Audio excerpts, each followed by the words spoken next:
Porque la palabra de la cruz es locura a los que se pierden, pero a los que se salvan, esto es, a nosotros, es poder de Dios. 1 Corintios 1:18.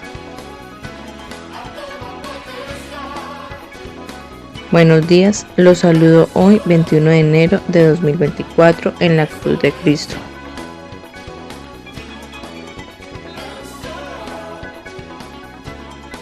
Bienvenidos todos a nuestro tiempo de comunión de los domingos en la mañana. Continuamos el enfoque en la iglesia. Esta vez nos corresponde la luz del mundo.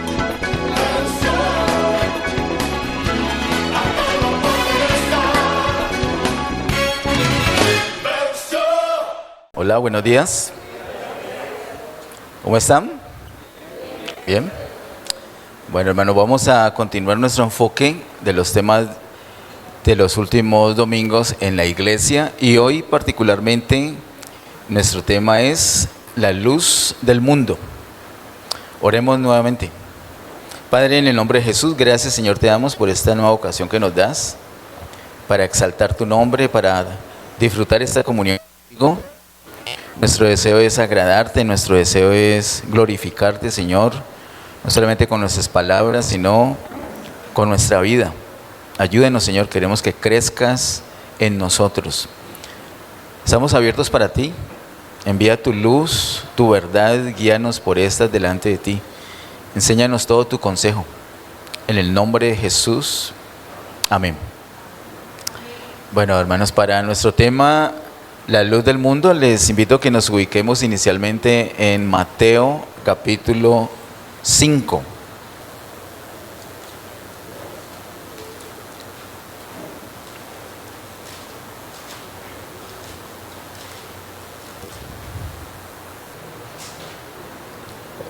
Mateo capítulo 5, consideramos inicialmente los versos 14 a 16. Versos 14 al 16 dicen: Vosotros sois la luz del mundo. Una ciudad asentada sobre un monte no se puede esconder, ni se enciende una luz y se pone debajo de un almud, sino sobre el candelero, y alumbra a todos los que están en casa.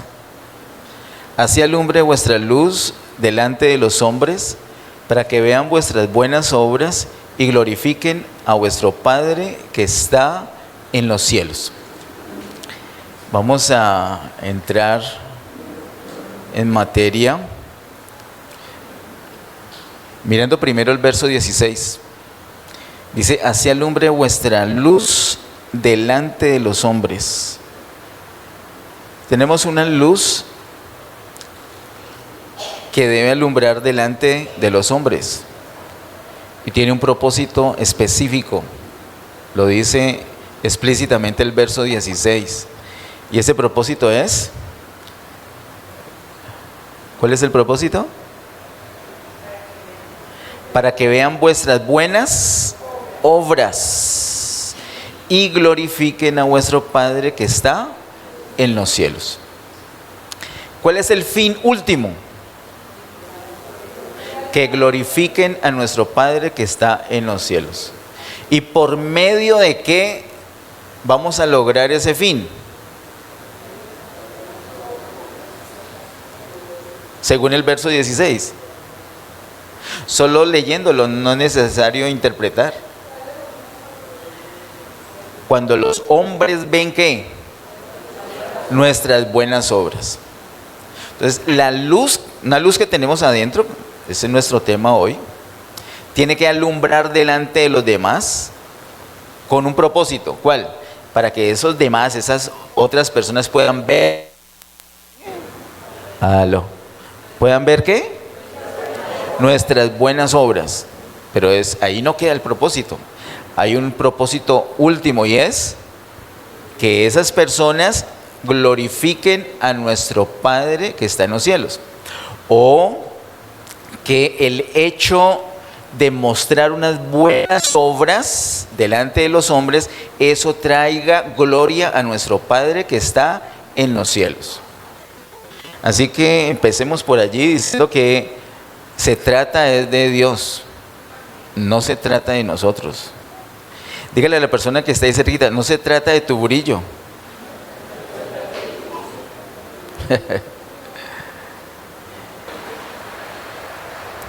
Tenemos un fin último y es que nuestro Padre sea glorificado. Eso lo vamos a lograr por medio de que los demás hombres vean nuestras buenas obras.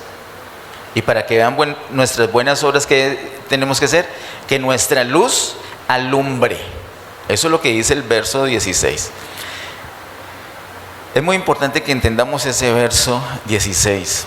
Ahí habla de unas buenas obras. ¿Usted recuerda esa frase, buenas obras, dicha en la palabra de Dios en otro lado? Reciente lo vimos el año pasado con Efesios capítulo 2. ¿Recuerdan? Hemos sido creados en Cristo para buenas obras. ¿Cuántos tuvieron la oportunidad de atender, de meditar en la prédica del ayuno del jueves pasado? Poquitos. Bueno, me uno a las palabras de nuestra hermana Cristina Rendón, que nos puso ahí en el grupo la recomendación de ver esa prédica. Muy buena prédica. Y ahí habla precisamente de buenas obras. Y nos dice con toda claridad cuáles son esas buenas obras.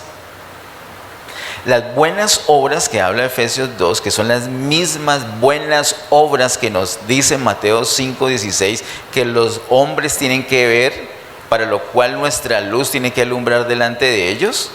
Esas buenas obras no son obras que nosotros hacemos por nuestro propio esfuerzo, por nuestra propia decisión, sino que son todas las obras que Dios mismo hace en nosotros. Es la vida del Señor en nosotros manifestándose. Y recordemos que hemos estado aprendiendo acerca de la gloria de Dios. La gloria es la manifestación de Dios. La gloria es la expresión de Dios. El propósito de Dios, dicho desde el primer capítulo de la Biblia, es que nosotros tengamos su imagen y semejanza y lo expresemos a Él. Cuando Dios es expresado, cuando Dios es manifestado, cuando se nota que Dios está en nosotros, se nota externamente. Eso no es un asunto que no, yo por fe ahí está Dios en ese. No, no es un asunto de fe, tiene que ser un asunto evidente. Tienen que verse, y que lo que se tiene que ver, ¿qué son? Tiene que ser buenas obras. Pero ni intentemos hacer unas buenas obras para descrestar a los hombres. Ese es el peor intento. Esas son obras muertas. Todo, hasta lo bien intencionado que proceda de nosotros mismos, no está en la categoría de buenas obras. Las únicas buenas obras son las que Dios mismo hace en nosotros. Y hay una persona que es la que más poder tiene para neutralizar, para estorbar, para evitar que esas obras del Padre se reflejen. Y esa persona somos nosotros mismos. ¿Y sabe con qué opacamos, con qué estorbamos el obrar de Dios en nuestra vida? Con nuestras propias obras. Y las más peligrosas son nuestras propias buenas obras. Porque al fin y al cabo, cuando son malas, uno tiene la conciencia, así uno esté muy apartado del Señor, uno tiene la conciencia que está mal y que no las debe hacer. Pero ¿qué de las buenas obras? Uno está convencido que las tiene que hacer y le pone todo el empeño. Y son esas buenas obras que hacemos nosotros en nuestra humanidad las que estorban el obrar del Señor. Así que lo que la gente tiene que ver es el reflejo no de nuestro esfuerzo, de nuestro propio esfuerzo, sino lo que tienen que ver es el reflejo de Dios en nosotros. Por eso hay unas situaciones críticas, muy propias, muy buenas, benditas ocasiones, donde nosotros no tenemos absolutamente nada que hacer. Unos asuntos que literalmente se nos escapan de las manos. No puedo hacer nada. Esas son las mejores, porque como no podemos hacer nada, entonces no estorbamos y Dios puede hacerlo absolutamente todo. Ahí es cuando Dios nos sana, ahí es cuando Dios nos perdona, ahí es cuando nos libera, ahí es cuando está la conversión, ahí está la provisión, ahí está cuando Dios se manifiesta, cuando no estorbamos. Así que ese verso 16 es clave para que entendamos nuestro tema en esta mañana. Las buenas obras son las obras que Dios mismo hace en nosotros. Entonces, al hacerlas en nosotros se va a reflejar afuera. Y ese reflejo, esa manifestación, esa expresión de la vida de Dios hacia afuera, eso es lo que trae gloria a nuestro Padre que está en los cielos. Amén. Dice el verso 16, es un verso muy poderoso. Así alumbre vuestra luz delante de los hombres, para que vean vuestras buenas obras y glorifiquen a vuestro Padre que está en los cielos. La primer palabra de este versículo es así. Esto quiere decir que nos está conectando con lo que ha dicho antes. ¿Cómo tiene que alumbrar nuestra luz? Así. ¿Cómo? Como ha dicho en el verso 14 y en el verso 16. No solamente en el 14 y 15, no solamente en el 15, sino en el 14 y el 15. Si prestamos suficiente atención, vamos a ver que en los versos 14 y 15 se muestran dos maneras como esa luz debe alumbrar delante de los hombres. Hay dos formas, es espectacular. Dice el verso 14 y 15, vosotros sois la luz del mundo. Y luego dice la primera manera. Una ciudad asentada sobre un monte no se puede esconder. Esa es la primera manera como nuestra luz debe alumbrar delante de los hombres. Pero hay otra, está en el verso siguiente. Verso 15 dice, ni se enciende una luz y se pone debajo de un almud, sino sobre el candelero, y alumbra a todos los que están en casa. Esa es la otra manera. Luego de decir esas dos maneras, entonces continúa el verso 16 diciendo, así alumbra vuestra luz delante de los hombres. Así que hay una manera, de hecho, dos maneras. ¿Cuál es la manera 1? Está en el verso 14, la segunda parte del verso 14, que dice, una ciudad asentada sobre un monte no se puede esconder. Esa es la primer manera como nuestra luz debe alumbrar delante de los hombres. Prestemos mucha atención a lo que dice este verso 14. Una ciudad asentada sobre un monte no se puede esconder. No hay manera que una ciudad asentada sobre un monte se pueda esconder. Hay unas ciudades que se pueden esconder porque no están asentadas en un monte. Están en una llanura o peor, en un valle. Entonces esas ciudades sí se pueden esconder, pero una ciudad asentada en un monte no se puede esconder. Tenemos que, queridos hermanos, garantizar, tenemos que hacer el empeño de que nosotros seamos una ciudad asentada en un monte y no en una llanura y no en un valle, sino en un monte. Miremos qué quiere decir esto.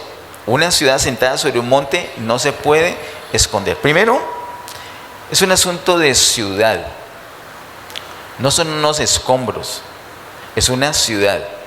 No son unos materiales. La otra vez que teníamos algunos materiales de construcción en este lado y que todavía no se había terminado este primer piso, poníamos ese ejemplo, que esos materiales, esos ladrillos ahí apilados, no son una edificación, no son una casa, son unos materiales ahí reunidos. Por eso es que la iglesia no es una reunión de personas o un conjunto de personas. Eso no es una iglesia. Se requiere algo más para que esos materiales pasen a ser una casa, y se necesita de la edificación. De igual manera, para llegar a ser una ciudad necesitamos ser edificados. Getsemaní necesita ser edificada, no es cuento, no es cuña. Si no tomamos en serio nuestra edificación, no vamos a ser una ciudad asentada en un monte. Y por lo tanto, entonces sí nos podemos esconder. Es decir, tus vecinos no te van a ver. No te van a ver como esa ciudad asentada. Los vecinos de por aquí, de ese sector, no nos van a ver como una ciudad asentada sobre un monte. En el trabajo o donde estudias, no te van a ver como una ciudad asentada. O sea, tu luz no va a alumbrar delante de ellos. Se requiere la edificación. Y no es un ladrillo o no es una piedra la que va a brillar. Es una ciudad. Tal como lo hablamos hace 8 días, cuando vimos la sal de la tierra, se trata no de un individuo, sino de un grupo. Es algo corporativo. La persona que está a su lado no es la sal de la tierra. De igual manera, la persona que está a su lado no es la luz del mundo, no es. Porque lo que dice la palabra es un asunto de grupo. Es algo corporativo. Una ciudad no es una piedra, una ciudad es varias piedras edificadas. Cuando logramos eso, entonces allí nuestra luz alumbra delante de los hombres. Esa ciudad asentada sobre un monte alumbra y todos los que están alrededor pueden ser testigos, pueden beneficiarse de esa luz que irradia esa ciudad. Esa es la idea que tenemos en Mateo capítulo 5, verso 14. Esa ciudad así no se puede esconder. Entonces no tenemos que empeñarnos mucho en ciertos ejercicios o en ciertas tareas, en ciertas dinámicas, sino que nuestro empeño tiene que ser llegar a ser una ciudad asentada sobre un monte. Y ya está hecho, no se puede esconder. Esa es la primera manera como nuestra luz debe alumbrar delante de los hombres.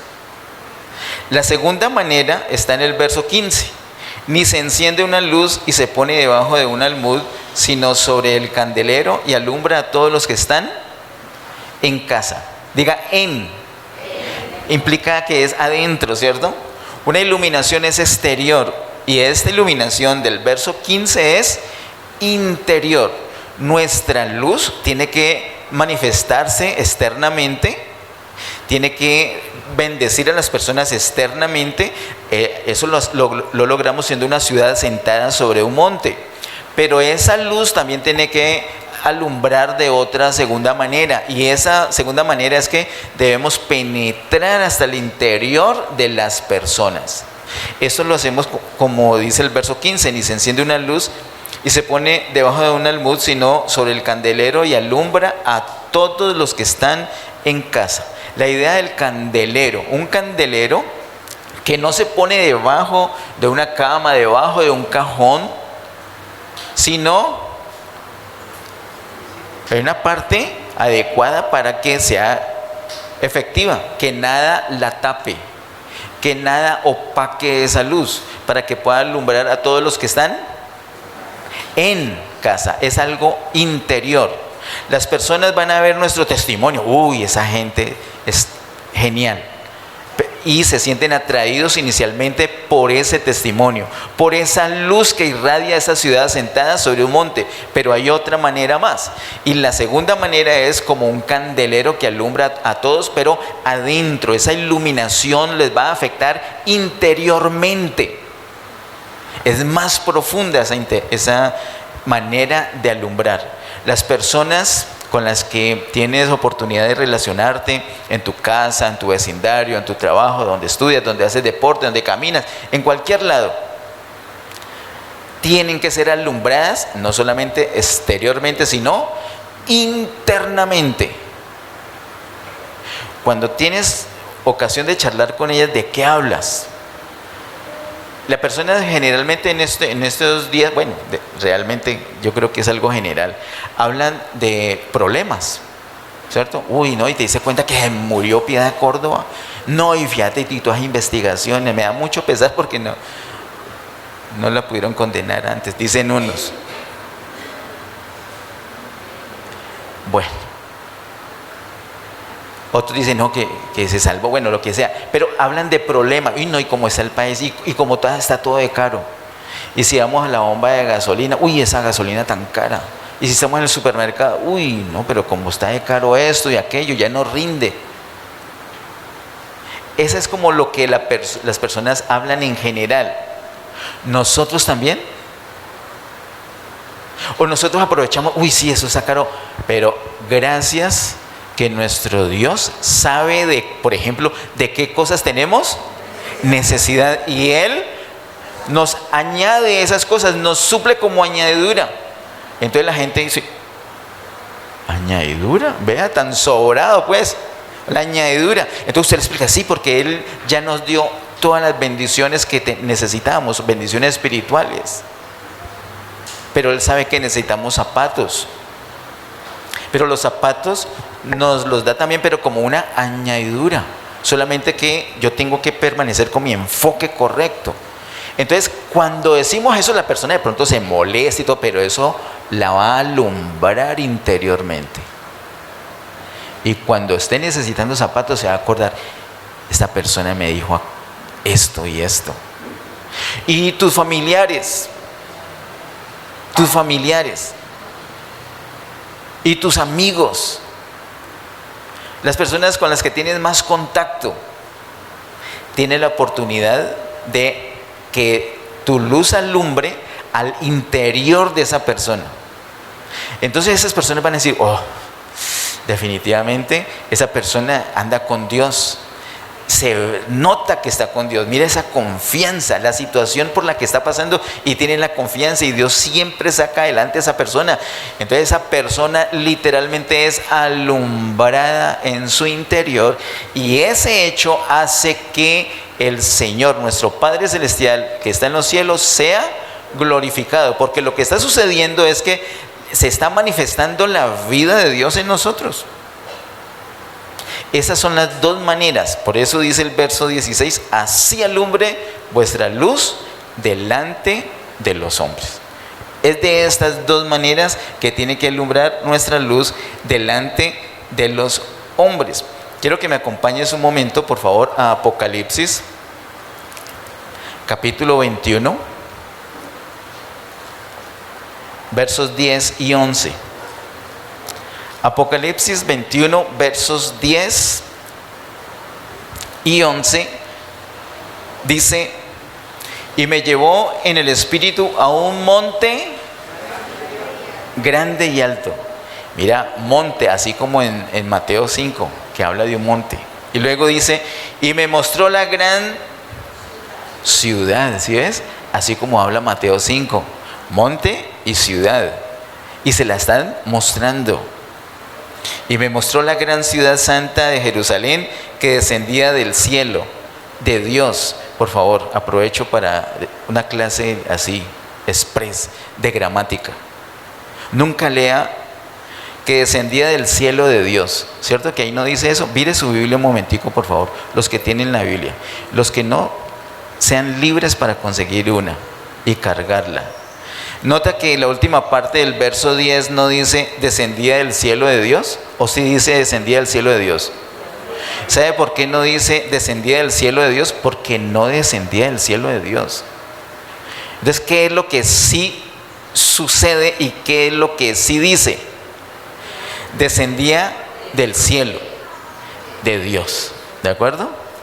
Y lo podemos decir más rápido, no es cuestión de decirlo despacio, lo puedes decir a cualquier velocidad, pero tienes que guardar la pausa. Descendía del cielo de Dios, lo dijimos más rápido, pero nunca digas ni despacio. Es que despacio puedes decir descendía del cielo de Dios, y no es así. Descendía del cielo de Dios. Y sigue diciendo el verso 11, teniendo la gloria de Dios. Miren, habla como en Mateo 5 acerca de la gloria de Dios, ¿cierto? Dice teniendo la gloria de Dios, y su fulgor era semejante al de una piedra preciosísima, como piedra de jaspe, diáfana como el cristal. Note que estos versículos en Apocalipsis 21 muestran la gran ciudad de Jerusalén. Hablan de la nueva Jerusalén, que es la ciudad ya completamente terminada. A la altura de Apocalipsis 21 ya está la ciudad completamente terminada. Hoy la ciudad está en edificación, pero no es otra ciudad, es la misma. Es decir, somos nosotros. Una ciudad, literalmente una ciudad asentada sobre un monte. ¿Se puede esconder? No se puede esconder. Miremos aquí mismo en el capítulo 21, los versos 23 y 24. Apocalipsis 21, versos 23 y 24 dicen: la ciudad no tiene necesidad de sol ni de luna que brillen en ella, porque la gloria de Dios la ilumina y el Cordero es su lumbrera. Entonces, ¿cuál es la necesidad real de la ciudad? ¿El sol? ¿La luna? ¿O algún aparato eléctrico, algo inventado por el hombre, algo nuestro para poder brillar? No. ¿Cuál es la necesidad de esa ciudad? La gloria de Dios, Dios mismo, la presencia del Señor. Esa es nuestra necesidad para hacer esa ciudad sentada sobre un monte. Verso 24 dice: y las naciones que hubieren sido salvas andarán a la luz de ella, y los reyes de la tierra traerán su gloria y honor a ella. Mire que hay unas naciones de la tierra alrededor de la nueva Jerusalén, tal cual debe ser hoy en día. Pero, queridos hermanos, si no llegamos a ser esa ciudad sentada sobre un monte, la gente no va a andar alrededor de esa ciudad, sino que la va a ignorar simplemente. Nuestro empeño tiene que ser que la luz que tenemos alumbre de esta manera delante de los hombres. ¿Amén? ¿Amén?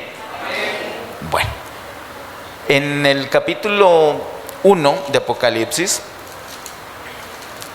versículo número 20, encontramos Apocalipsis 1:20: el misterio de las 7 estrellas que has visto en mi diestra y de los 7 candeleros de oro.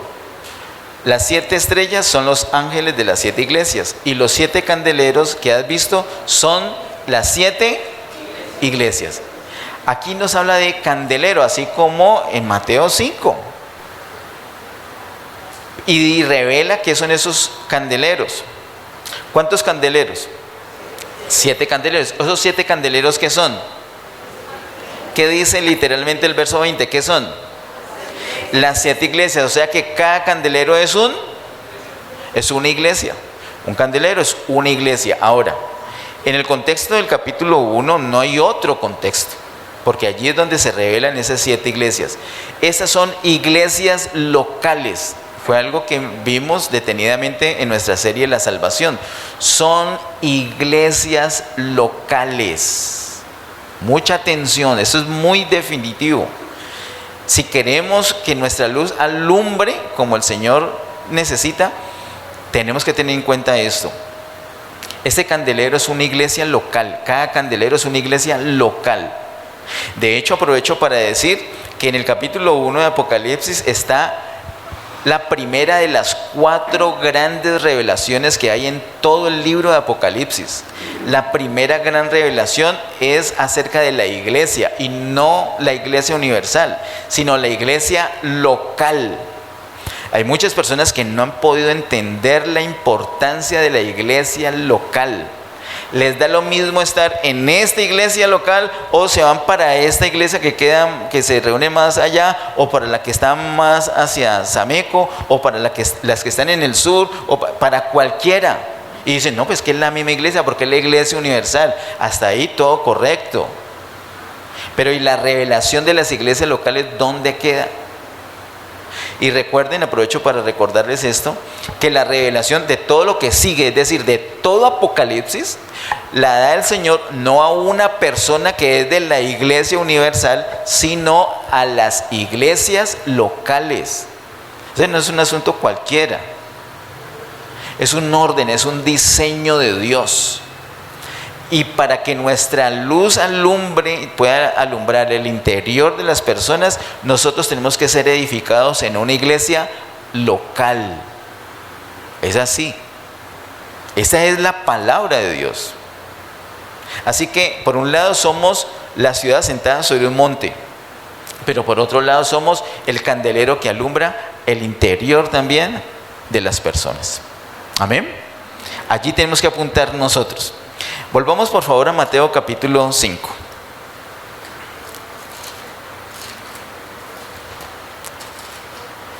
Mateo capítulo 5. El verso 14 inicia diciendo: vosotros sois la luz del mundo. Hace 8 días leímos esta parte para compararlo con el versículo número 13. Hoy vamos a hacer parecido. El verso 13, la primera parte dice: vosotros sois la sal de la tierra. Sal de la tierra y luz del mundo. Para la tierra la iglesia es sal. Para el mundo la iglesia es luz. Eso lo vimos hace 8 días. Y mire que la manera de empezar a decir sobre la sal es la misma manera de empezar a decir sobre la luz. Vosotros sois. Y vosotros plural. Sois plural. La singular. Cuando vimos hace 8 días la sal de la tierra. Igual hoy en el verso 14. Vosotros sois. Eso es plural. Pero luego dice la luz. Eso es singular. O sea que es algo corporativo. Por eso es que un individuo no es, por más consagrado que sea, un individuo no es la luz, no es la luz del mundo, sino que es lo que sí dice la palabra: vosotros. Dígale a la persona que esté cerquita, dígale: usted no es la luz del mundo. Pero ahora dígale a eso, dígale: nosotros sí somos la luz del mundo.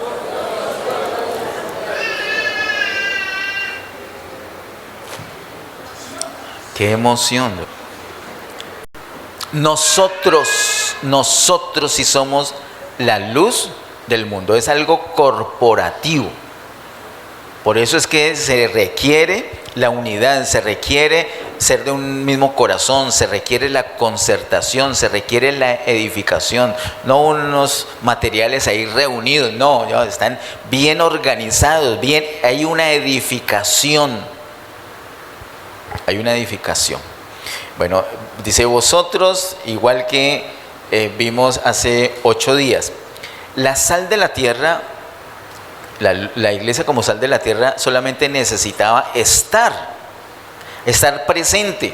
Así como la sal cuando está presente detiene la corrupción, lo que vimos hace 8 días. Esa prédica ya la tenemos en nuestro canal de YouTube, para el que no la pudo recibir.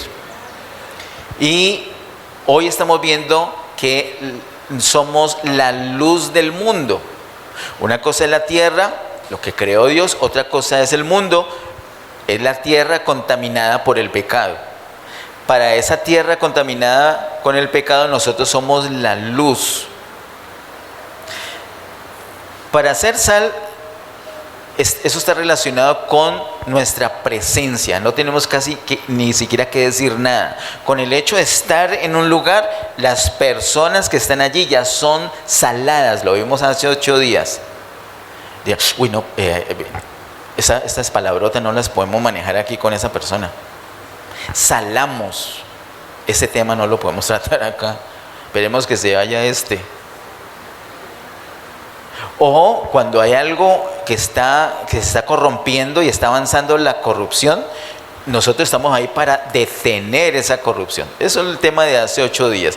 Pero con la luz es distinto. Con la luz no basta con nosotros estar ahí. La luz, para manifestarnos como esa luz, se requieren obras, como lo vimos inicialmente. Las obras del Señor en nosotros son las que se tienen que hacer evidentes. Las personas tienen que ver esas obras. Es distinto. De tal manera que para ser sal de la tierra solamente basta con nuestra naturaleza, como lo vimos hace 8 días, pero para ser la luz del mundo, para ser la luz del mundo, necesitamos, nuestra conducta tiene que ser adecuada. Nuestra conducta tiene que ser de acuerdo a nuestra naturaleza. Y por eso, así como lo vimos hace 8 días, de igual manera para ser sal de la tierra y ahora para ser luz del mundo, necesitamos tener lo que dice aquí en Mateo capítulo 5, de los versos 3 a los versos 12. Esas características de la naturaleza de un ciudadano del reino de los cielos. Cada naturaleza, cada parte o cada característica de esa naturaleza está asociada a una bienaventuranza. Lo vimos hace 8 días, no lo voy a repetir ahorita, pero es necesario hacer mención. Cuando tenemos esa vida expresada entre los versos 3 y 12 de Mateo 5, entonces somos tanto sal de la tierra como luz del mundo. Definitivamente no podemos por nuestra propia fuerza hacerlo. Necesitamos dejar que sea Dios en nosotros el que vive, el que manifiesta todo eso. De hecho, todo el capítulo 5 requiere que no seamos nosotros los que estamos viviendo, sino Cristo en nosotros el que se está manifestando. De lo contrario, no podemos hacer absolutamente nada de eso. No podemos ser ni sal, no podemos ser ni luz, no podemos cumplir la ley, que lo dice un poco más adelante, una ley que ni siquiera es la ley como el Antiguo Testamento, sino una ley mucho más elevada. Todo es posible, todo lo de Mateo 5 es posible solamente dejando que Cristo sea el que vive en nosotros. Vamos por favor ahorita a Juan capítulo 1. Juan capítulo 1, versículo número 4.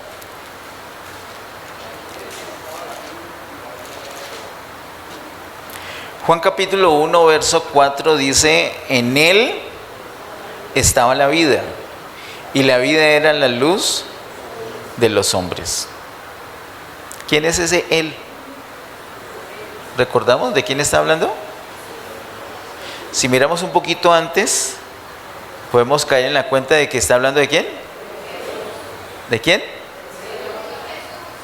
Del Señor Jesús, ¿cierto? En el principio era el verbo, y el verbo era con Dios, y el verbo era Dios. Este era en el principio con Dios, todas las cosas por él fueron hechas, y sin él nada de lo que ha sido hecho fue hecho. Y luego, en él estaba la vida, y la vida era la luz de los hombres. ¿En quién estaba la vida? En Jesús. ¿Y esa vida qué era?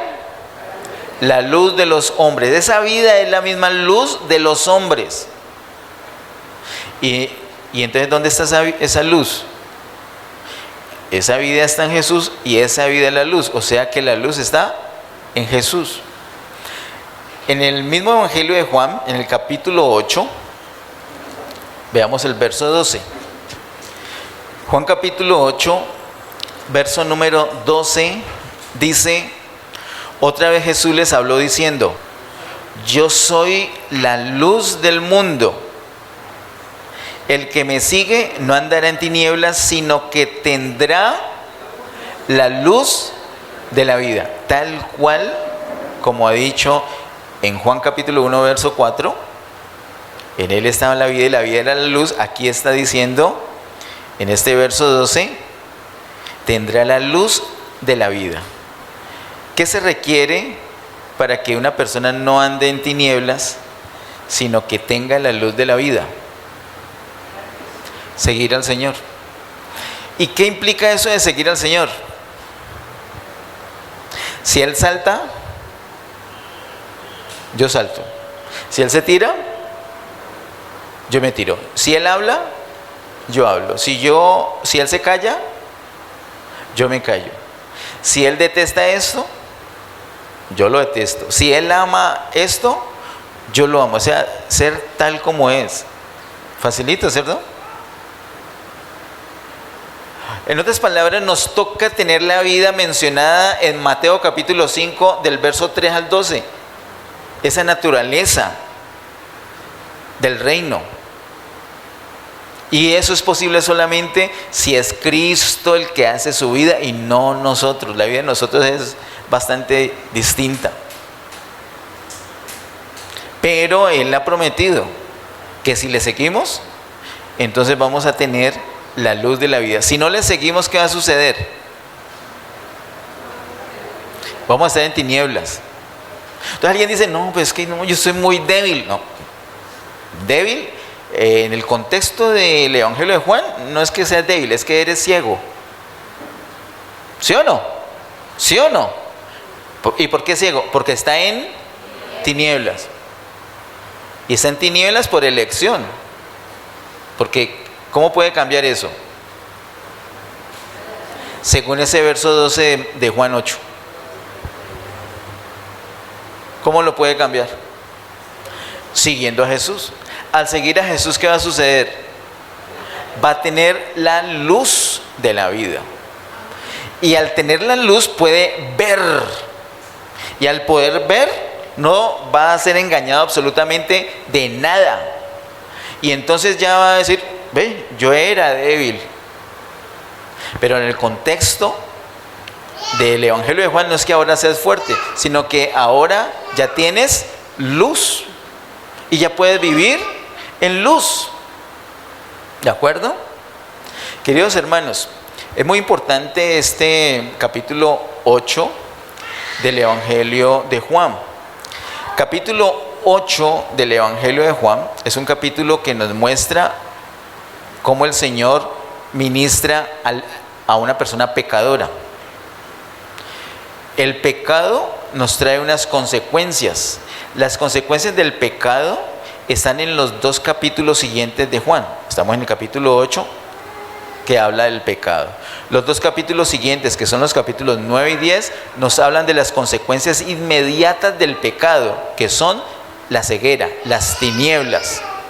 Y el capítulo siguiente, es decir, el capítulo 11, nos habla de la consecuencia final del pecado, que es ¿cuál? La muerte, con la muerte de Lázaro. Capítulo 9 y 10, el hombre que estaba ciego. Capítulo 8, la mujer pecadora. ¿Sí ves cómo el Señor nos, de distintas maneras, nos muestra exactamente lo mismo?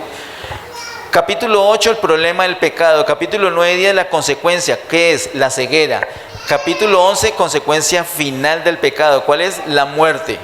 Pero para capítulo 8 al 11, la misma solución. ¿Cuál? La vida de Cristo resucitada disponible. Así como esta mujer fue libre del pecado, en el capítulo 9 y 10 ese hombre ciego recibió la luz, y en el capítulo 11 Lázaro fue resucitado de los muertos. Es la misma solución. Ahora, ¿qué tiene que ver eso con nosotros? Pues que el Señor realmente es la luz. No es que nosotros seamos estrellas que alumbramos por luz propia. Nosotros somos más bien como, lo dice la palabra, un luminar que refleja la luz del Señor a otros. Somos como la luna que refleja la luz, no tiene luz en sí misma, pero refleja la luz del sol. Y aquí el único sol es el Señor, porque Él es la vida, y la vida es y será la luz de los hombres. Al tener a nosotros la vida, tenemos la luz, y al tener la luz ya la podemos reflejar. Hay unas cosas que impiden que nosotros reflejemos la luz, y está dicha en Mateo capítulo 5. ¿Recuerdan que dice que no se pone una luz debajo de un almud? ¿Qué es eso de almud? No pueden ponerse a buscar y encuentra. Es una especie de caja, una cajita que servía a la vez, de cierta medida, servía para medir el grano. En antigüedad, ahora es distinto. Se medía el grano, o sea que el almud es algo asociado con el alimento. El Señor Jesús en Mateo capítulo 6 nos habla del asunto del alimento. Y nos dice respecto al alimento y también sobre el vestido y sobre la bebida, de algo en lo que no debemos incurrir, algo que no nos puede atrapar. ¿Recuerdan qué es lo que no nos puede atrapar? Una vez la hermana Ángela nos predicó un miércoles sobre eso, nos predicó sobre la ansiedad, y en un jueves también lo volvió a hacer en un tiempo de ayuno, sobre la ansiedad. Mateo capítulo 6 dice unas palabras muy fuertes. Dice que si una persona es víctima de la ansiedad y del afán, está sirviendo al diablo. En resumen, dice eso. Pero es que yo soy un siervo de Dios, pero ¿tenés afán? ¿Estás preocupado por el alimento? ¿Estás preocupado? ¿No tienes para la remesa y te preocupas? Sí, estás sirviendo al diablo. Entonces, ¿estoy sirviendo a ambos? No, no puedes servir a dos señores. La única manera de servir al Señor es no ser presa del afán. Y la única manera de no ser presa del afán es una confianza plena en el Señor, poder enfocar con prioridad el reino de Dios y su justicia y saber que todas las cosas que necesitamos van a ser añadidas. El que vive así puede servir al Señor. De lo contrario, por más que quiera, lo que hace es servir al diablo. Uy, yo tengo un afán por esto. Relájese, confíe en el Señor. Él está en control. Diga, el Señor está en control. ¿Quién te dio la vida? El Señor. El que te dio la vida te puede dar el sustento. De hecho, eso es lo que hace. Y eso es lo que el Señor dice en Mateo capítulo 6. Pero la ansiedad, queridos hermanos, actúa como ese almud donde ponemos la luz. Ese almud lo que hace es tapar la luz, opacar la luz y no deja que esa luz brille. Entonces, cuando estamos hablando con los familiares, con los amigos y ellos están hablando de problemas y nosotros también le hablamos de lo mismo, hemos puesto la luz debajo de un almud. La ciudad asentada sobre un monte no se puede esconder. Y la luz que va a alumbrar a los que están en casa, esa luz que debe alumbrar interiormente, no se debe opacar, no se debe esconder. ¿De acuerdo? ¿De acuerdo? El Señor es esa luz. Volvamos a Juan 8. El Señor es esa luz. Y si le seguimos, vamos a tener esa luz. Al tener esa luz ya la podemos irradiar, pero hay cosas que nos pueden opacar esa luz. Tenemos que evitar esas cosas, ¿no? Con afán no podemos alumbrar como el Señor desea. Acompáñame por favor a Filipenses capítulo 2. Filipenses capítulo 2, versos 14 al 16.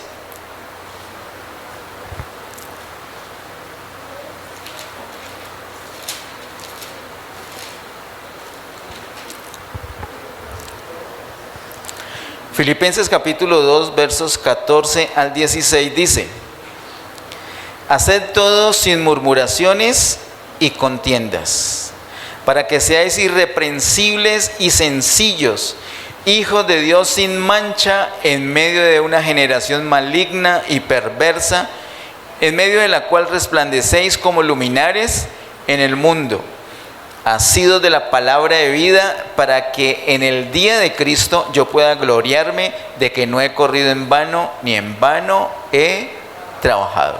Es un poderoso texto, poderosísimo. Haced todo sin murmuraciones y contiendas. Esto lo está hablando a la iglesia. Esto no es para todo el mundo, es solamente para creyentes. Los creyentes debemos tener una vida de iglesia.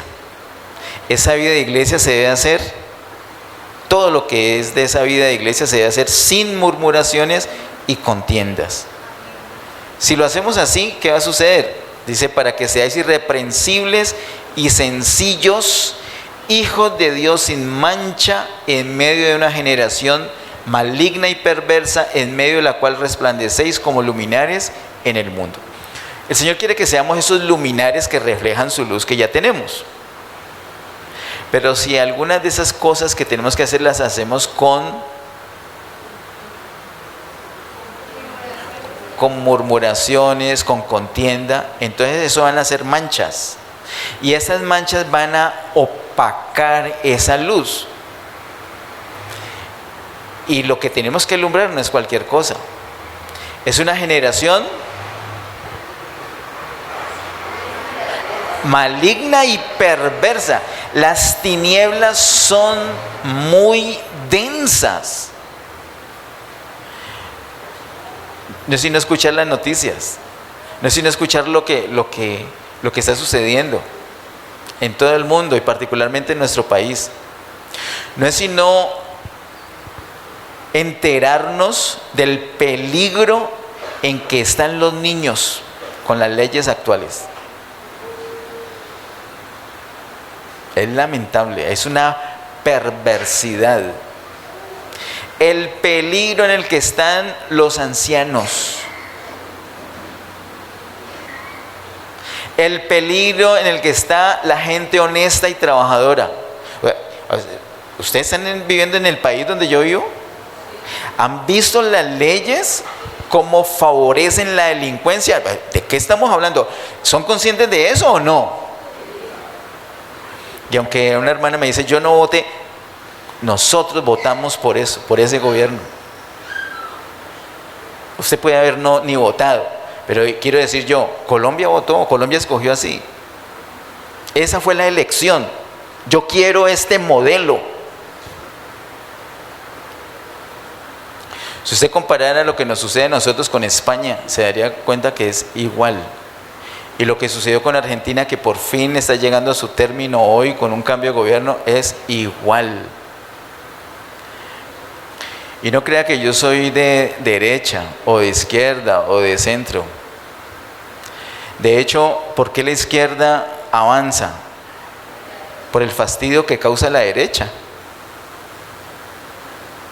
Pero la izquierda, los fundamentos de la izquierda es la perversión.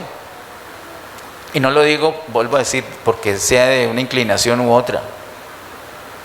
Es porque basta con leer la historia. Eso es como una muestrica del país, es como una muestrica del mundo.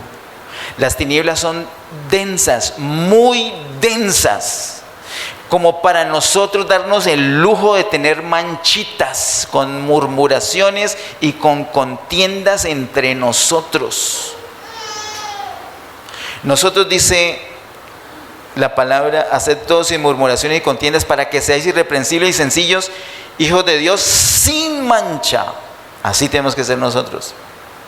Fácil, ¿cierto?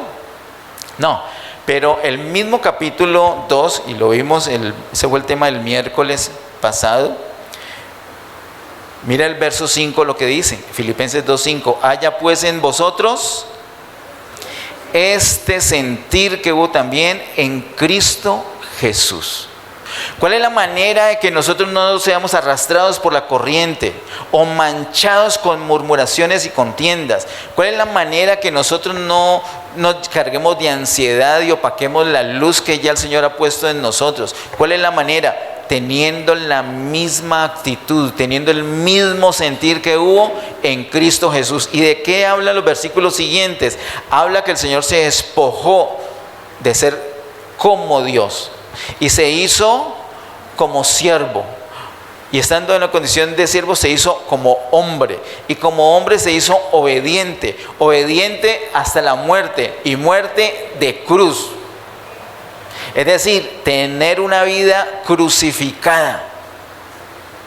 ¿Cuál es el sentir? ¿Cuál es el sentir de Cristo? Tener una vida crucificada.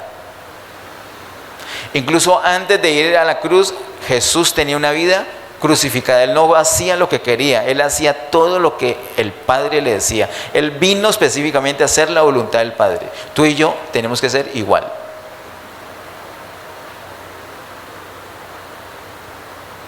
No vengas acá a la reunión, no vengas a la reunión porque quieres. Suena bonito, pero no lo hagas con esa motivación. Tienes que hacerlo, ¿por qué? Porque es la voluntad del Padre. Porque un día no vas a querer, entonces no vas a venir.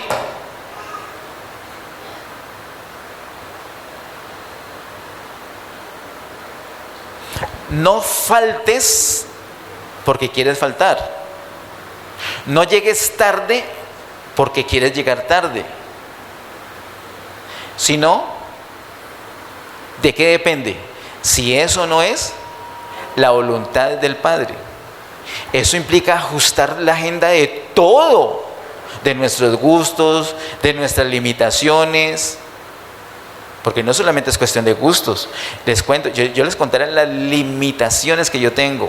Yo tengo unas limitaciones físicas, creo que todos las tenemos, en unos se nota más que en otros.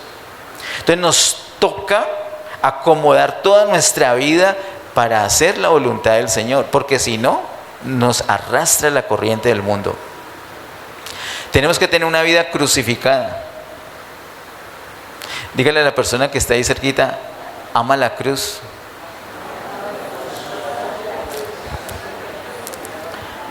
El miércoles pasado vimos que el único camino para ser exaltados por Dios mismo, el único camino de victoria es tener una vida crucificada. No hay otra. Mire, dicho de otra manera, y no creas que es una indirecta que te estoy echando, no, es directa, es así, sin anestesia. Así como el pastor Ariel enseñó años atrás. Si no tienes una vida crucificada, lo que tienes es una vida mediocre. No hay manera de no ser mediocre sin tener una vida crucificada. Necesitamos tener una vida crucificada, una vida de obediencia. Todo lo que hacemos, mi agenda, mi descanso, mi elección para vestir, mi elección para corte de pelo, mi elección para color de ojos, mi elección para cualquier cosa.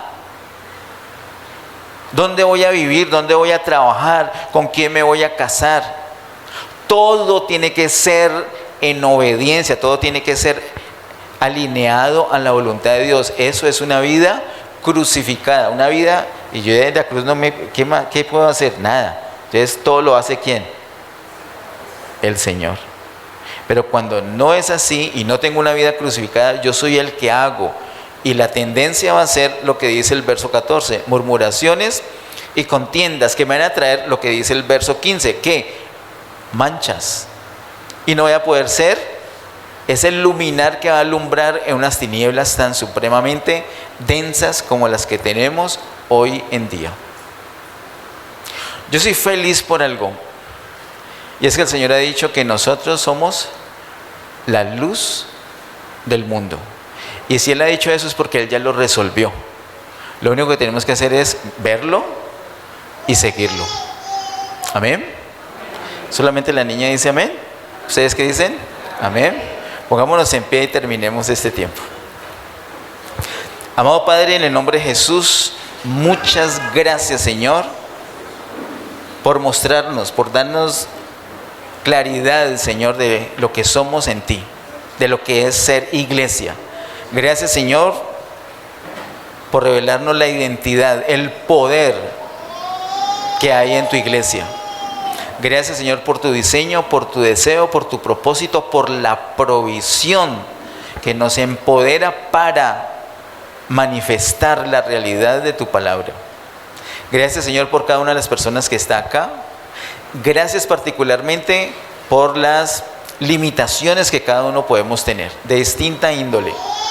Gracias porque en la cruz tú terminaste con todas esas limitaciones. Tú eres ilimitado y tu poder ilimitado está disponible para nosotros. En esta mañana, Señor, nosotros lo reconocemos, lo declaramos y tomamos de eso que nos has dado. Lo tomamos, nos apropiamos de lo que nos has dado, Señor. La vida en resurrección. Queremos tener esa vida, Señor, y para tener esa vida vamos a la cruz. Queremos obedecerte a plenitud, Señor, para que te manifiestes en nosotros, para que seamos esa ciudad asentada sobre un monte que no se puede esconder, para que seamos ese candelero que alumbra interiormente a las personas con las que tenemos comunicación. Señor, ayúdenos, Señor. Queremos ser esa luz efectiva para ti, Señor, para tu gloria y honra. En el nombre de Cristo Jesús. Amén. Que el Señor les bendiga.